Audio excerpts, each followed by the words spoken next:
So this particular bowl I have used for multiple projects. This is actually Carnival glass. Carnival glass is glass that is molded and treated with metallic salts that gives it a shiny metallic iridescent surface. So this is just on the surface of the glass. It cannot be tumbled. If you were to tumble it, the surface coloring would come out. So the part of the bowl that I am interested in for this project are the 3 roses that I cut out from the sides of the bowl.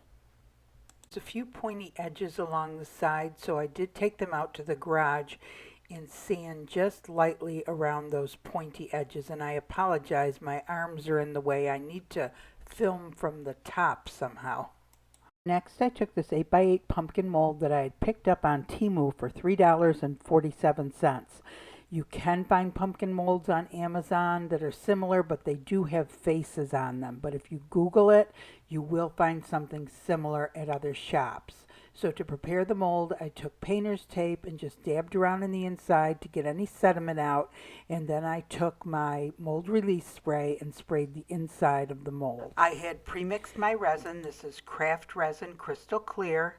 And I used eye candy orange and eye candy snowflake, and I actually ended up making 5 of these pumpkins in various 3 different shades of orange, and a gold one and a white one. After I mixed it up, I poured it into the mold and I used my little kitchen torch to get rid of the bubbles. Now when using a torch or any kind of heat when you're using a mold, you have to be extremely careful to not touch the sides at all, because it could damage the mold and it could cause the resin to stick to the side of the mold. Next morning I took it out of the mold and then I cut my 4mm rhinestone chains. These are called AB crystal rhinestone chains. They're the iridescent crystals that are in them.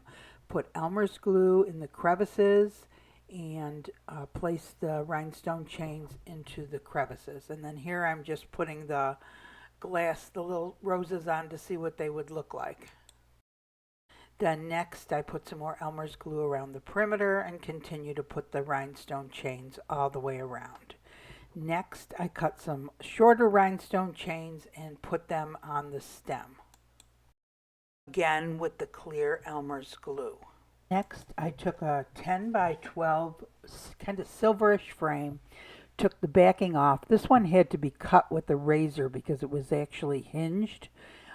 Took all the backing off, took the glass out, cut the backing off, and then used Elmer's glue around the perimeter of the back of the frame. And then I put the glass in and then used Elmer's glue one more time around the perimeter. I guess I hadn't filmed it. This is why I'm showing you this way.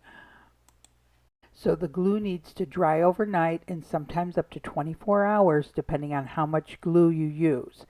And normally after it's dried, I take painter's tape and also put that around the perimeter as an extra precaution against resin leaks. But I guess I forgot to do that. Next it was ready for the resin. The resin I'm using for this project is craft resin crystal clear. I pre-mixed it. I usually let it set for about 10-15 minutes to let some of the bubbles rise to the top so that they will dissipate.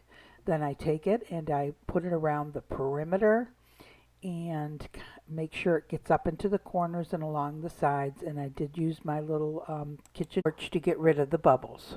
Next I pick up the pumpkin and set that on the glass, and then I take more resin and I put it on top of the pumpkin.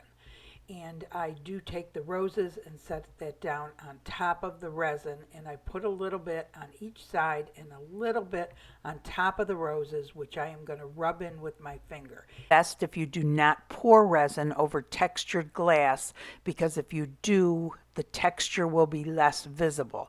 It's best if you just rub a little bit over the top of it so that it doesn't pool. And made sure the entire pumpkin was covered. And then I took this glass from Michael's. It's reflective glass. It's silver reflective glass actually, and I believe it's 1/4 inch, and I believe they have it up there all the time. It's a type of Ashland decorative filler, and I just kind of sprinkled that around on the bottom. Table must be so unlevel because my pumpkin keeps on shifting and I keep on pushing it back into place.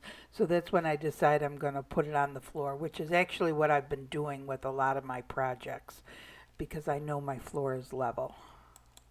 Next, I put the rhinestone chain tendril on, and honestly, I think you're better off doing this before the resin and gluing it down and letting it dry, because it was kind of a pain, and you know, you're leaning over it trying to get it straight and probably have more of a risk of other things falling into it. So that would be my suggestion. Glue it on first with your clear Elmer's glue. Then I took these little AB crystals that I had bought a long time ago. They're teeny tiny, and I sprinkled them down at the bottom where the glass was. And these you just want to sit on top. You don't want them to fall into the resin. So I'm just kind of sprinkling it on the very top is the final thing to do. This needs to sit on a flat level surface at temperatures between 72 and 80 degrees Fahrenheit. It's in your best interest to cover it with a dust cover. All resins are different. It's in your best interest to read the directions for the resin you are using. At 15-minute intervals to check for bubbles and to retorch, to check for positioning, and also look at it again for sediment, because for some reason when you don't see the sediment at first, after about 15 minutes, I don't know if it raises to the top and I just happen to see it the next time I go in. I'm not really sure what happens, but many times I do see things that I'm able to get out with a toothpick. So the next morning I looked at it, and that center one had shifted a little bit to the left, and it was driving me crazy. Should I leave it? Should I move it? What should I do with it? And I just wasn't happy. So what I did was I went ahead and I used the heat gun, and I got the little knife under it and used the heat gun and just heated up each edge, because it's kind of on a curve, the rose is, so it's really only touching the resin on each end. So I went ahead and I heated it up, and you just have to be real careful not to burn yourself, not to break the glass. Don't try to force anything, because you can loosen it up enough to get it off. And I've even done stuff like this 2 days after the resin has set. And you can see that maybe on that left side there I didn't get enough resin on that one pumpkin. It's a little uneven. So anyway, I go ahead and I am able to take it off. Isn't that great? Then I take a little piece of sandpaper and I sand down that one spot. Is real bumpy, and I think you'll notice it. So you can see the one blob of resin, but the rose will cover that up.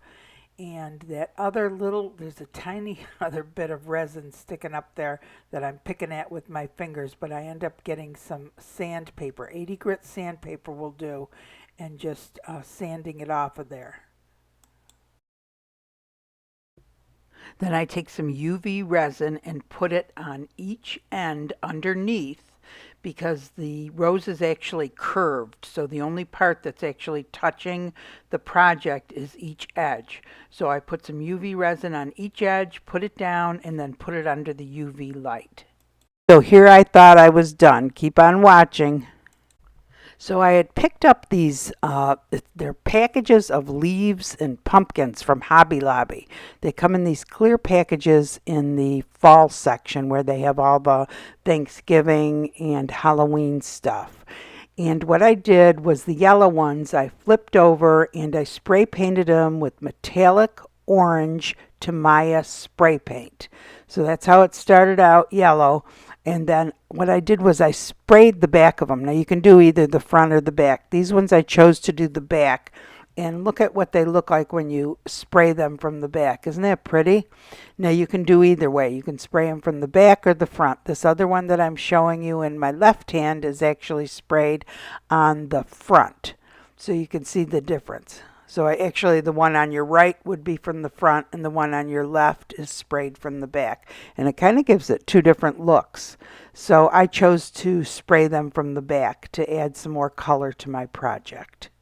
Though I didn't show it, I added these and some more beads to the project with UV resin. Hey everyone. So I know this is a lot like yesterday's project, but has a little bit more color to it with the pretty leaves around the outside. And I did end up adding some orange beads to the bottom. All of this, of course, I added with the UV resin. And if you look at the back, you can see, or you can't really tell that that's how they were added. You wouldn't know the difference between whether they were added when you did the original resining or after. So that's one thing that's nice about it. But anyway, I think it turned out cute. I wanted to use those roses. My daughter, who I always ask her opinion on my stuff, she lives up in Georgia, but I send her a picture. And she had said, well, do you think you could use those roses in some other projects, not on the pumpkin? But I thought they looked cute. But she's a person I usually go to ask. She gives her real opinion. You know, sometimes you have friends that you say, oh, what do you think? And they're always going to say it's beautiful no matter what. So it's nice to have a honest opinion once in a while, sometimes. But anyway, I hope you guys enjoyed the project. If you did, please give it a thumbs up. That helps the channel. If you enjoyed the channel, go ahead and subscribe. And we have the Facebook page going now. A great place to ask questions. Bunch of people posting their different glass art. And I hope you guys all have a great day. Thanks for watching.